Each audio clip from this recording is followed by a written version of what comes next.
All right, we are back. Thanks everybody for coming back and listening, and hope you enjoyed the musical break. So now we are going to be talking about CTFs and if they are good for training your security staff.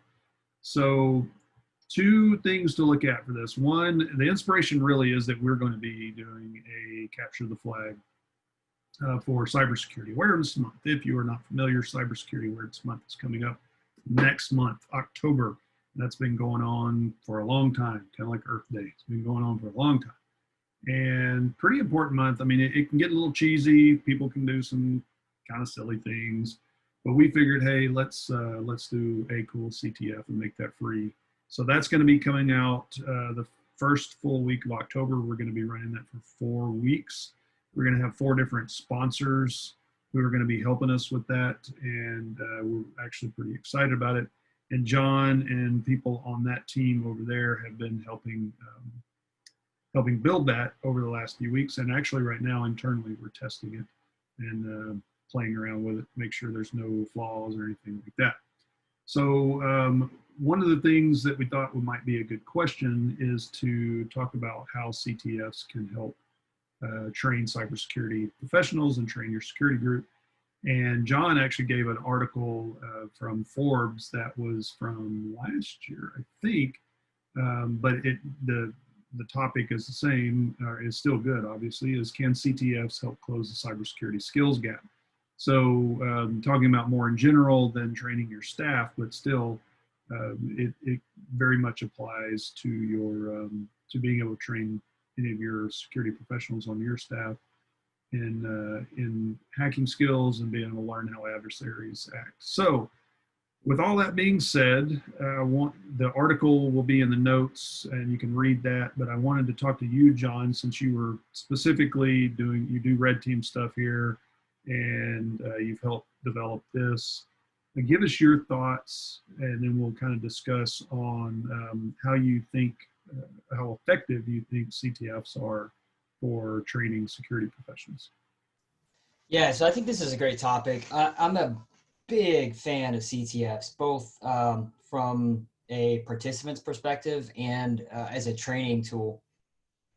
Personally, I have done both. I have, CTFtime.org is a great organization.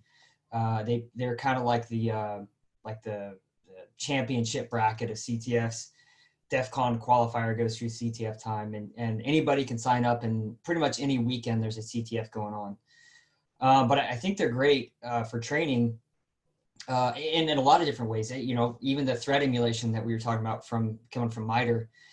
But it kind of gamifies learning, and it really helps. It kind of puts a competitive edge on it, and it pushes you into categories that maybe you didn't think you might enjoy. Hardware hacking or doing some programming challenges, where previously you didn't really much care for that, or AppSec or anything like that. And it kind of pushes users into that. The truth is users can get kind of worn out from some of the same old training. Okay, I'm going to sit through another presentation or another boot camp or whatever, and so it really kind of helps temper that and give everybody an opportunity to do something a little bit creative. And from an organizational perspective, it's good because you can start kind of have almost that purple team effect, or kind of joining of the different groups, where your network engineering team is now helping build your CTF environment, and you have your application developers working together with them, and now your security teams, so it kind of helps reinforce the baked in security standard.